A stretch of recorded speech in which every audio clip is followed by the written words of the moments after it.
नमस्कार, good morning. आज class 12th के जो NCERT बुक हैं इसमें हम लोग पी ब्लॉक जो चैप्टर है उसके अगले वीडियो में उपस्थित हैं। हम लोग पढ़ रहे हैं नाइट्रिक अम्ल की विभिन्न विधियाँ जिसके माध्यम से नाइट्रिक अम्ल को हम तैयार करें। आज हम जिन बिंदुओं पर परिचर्चा करेंगे वो होंगे ऑसवाल्ड विधि। ऑसवाल्ड में जो विधि आपको दिखाई दे रहा है यह बहुत ही महत्वपूर्ण इंपॉर्टेंट क्वेश्चन है। सवाल पूछता है कि ऑसवाल्ड विधि के द्वारा नाइट्रिक जो अम्ल है वह कैसे तैयार होता है, तो इस विधि के बारे में जानेंगे। फिर नाइट्रिक अम्ल के फिजिकल प्रॉपर्टीज, केमिकल प्रॉपर्टीज और फिर उपयोग के बारे में आज की वीडियो में हम जानेंगे। देखिए, नाइट्रिक अम्ल को ऑसवाल्ड विधि के द्वारा जो होता है वह आसानी तरीके से बनाया जाता है। इस प्रक्रम में क्या किया जाता है कि जो अमोनिया होता है ना उसको वायु के साथ मिला करके प्लेटिनम की उपस्थिति में इसको 1070 केल्विन ताप पर जो वह गर्म किया जाता है, जिससे आपको नाइट्रिक ऑक्साइड बनता है, जिसे नाइट्रोजन मोनोऑक्साइड कहते हैं।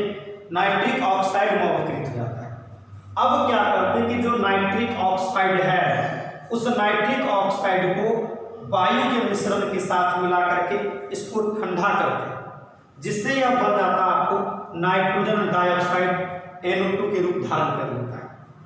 फिर नाइट्रोजन डाइऑक्साइड को जल के घोल में डालने पर वह जो होता है वह आपको नाइट्रिक अम्ल जो होता है उसका निर्माण करता है, साथ में नाइट्रस अम्ल बनाता है। फिर इस नाइट्रस अम्ल को गर्म कर देंगे तो आपको नाइट्रिक अम्ल बनेगा। तो इस तरह से नाइट्रिक अम्ल जो होते हैं जिस विधि से प्राप्त होते हैं, यह विधि आपको ऑसवाल्ड विधि है। 2021 परीक्षा के लिए यह सबसे इंपॉर्टेंट प्रश्न इस वर्ष के लिए आपको है, यह पूछा जाएगा। अब हम इनके फिजिकल प्रॉपर्टीज पर अगर बातचीत करेंगे, इसके भौतिक गुणों को अगर हम लोग देखें तो नाइट्रिक अम्ल में कई प्रकार के गुण हैं। सबसे प्रथम गुण है कि शुद्ध अवस्था में यह रंगहीन होता है लेकिन तीक्ष्ण गंध वाला द्रव के रूप में रहता है। दूसरा स्थिति, यह जल में जो होता है वह आसानी से विलय होता है क्योंकि द्रवित पदार्थ होता है, जल में विलय होता है। इसका विशिष्ट घनत्व का अगर बातचीत करेंगे तो वह 1.504 ग्राम प्रति मोल होता है। यह शरीर के किसी भाग पर अगर पड़ेगा तो वह पूरा घाव की तरह उत्पन्न कर देगा, फफूला उत्पन्न कर देगा, जिसमें एसिड प्रभाव रहता है उसी तरह से। यानी 355.6 केल्विन ताप पर इसको जब हम यानी उबालते हैं तो उबाल जाता है, और 231.4 केल्विन पर यह श्वेत ठोस के रूप में जो होता है वह जमा होता है। तो ये इसके 5 महत्वपूर्ण फिजिकल प्रॉपर्टी, रासायनिक गुण, जो केमिकल प्रॉपर्टीज है इसके बारे में जानकारी प्राप्त कर रहे हैं कि नाइट्रिक अम्ल का जो है हैबर विधि से प्राप्त किए हुए हैं। अंत में आखिर नाइट्रिक अम्ल का क्या क्या केमिकल प्रॉपर्टीज है। सबसे पहला, यह प्रबल अम्ल होता है तथा जलीय विलयन में आसानी से वियोजित हो जाते हैं। यहाँ पे नाइट्रिक अम्ल है जो जलीय विलयन के रूप में जब इसको गर्म करते हैं तो हाइड्रोजन आयन और नाइट्राइट आयन के रूप में बदल जाता है।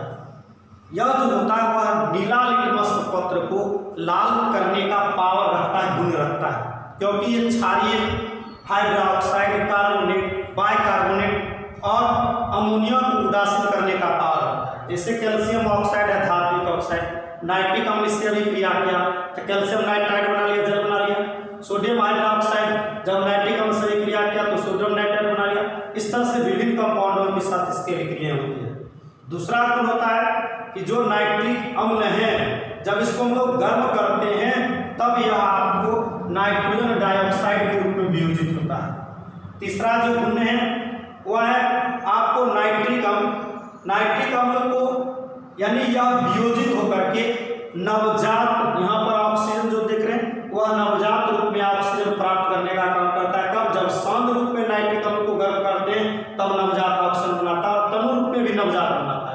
लेकिन अंतर यह है कि शांत नाइट्रिक अम्ल को गर्म कर रहे हैं तो नाइट्रोजन डाइऑक्साइड जल और नवजात ऑक्सीजन बना रहा है।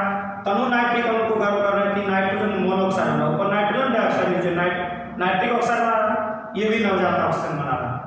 इसके बाद चौथा जो गुण होते हैं वह है नाइट्रिक अम्ल को जब अधातुओं को उनके अम्लों में ऑक्सीकृत कराया जाता है तब उसके भी क्रिया अलग होती है। नाइट्रिक अम्ल है जब इसको ऑक्सीकृत करवाते हैं तब यह नाइट्रोजन नाइट्रोजन डाइऑक्साइड जल और नवजात ऑक्सीजन बनाता है। कार्बन के साथ ऑक्सीजनरी क्रिया किया, कार्बन डाइऑक्साइड बनाया। फिर कार्बन को नाइट्रिक अम्ल से क्रिया की, कार्बन डाइऑक्साइड नाइट्रोजन डाइऑक्साइड जल बनाया। कार्बन डाइऑक्साइड को जल के साथ भी क्रिया करवाते हैं तो कार्बनिक अम्ल बनता है।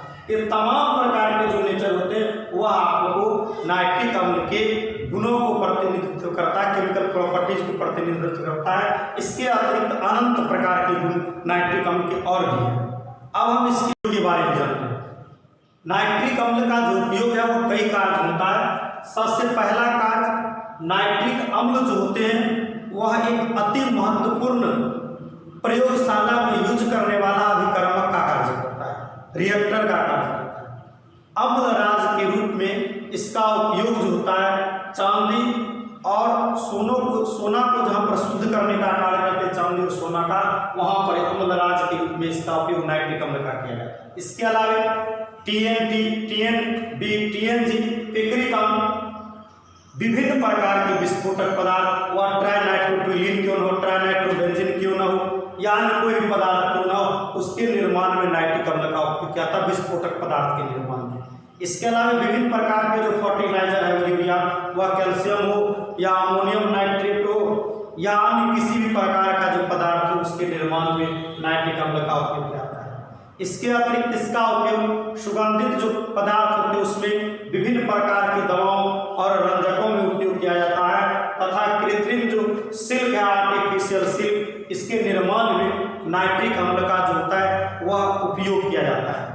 तो ये था वर्ग 15 में नाइट्रोजन के तमाम यौगिक के बारे में। अब अगले वीडियो में हम लोग फास्फोरस के बारे में जानेंगे।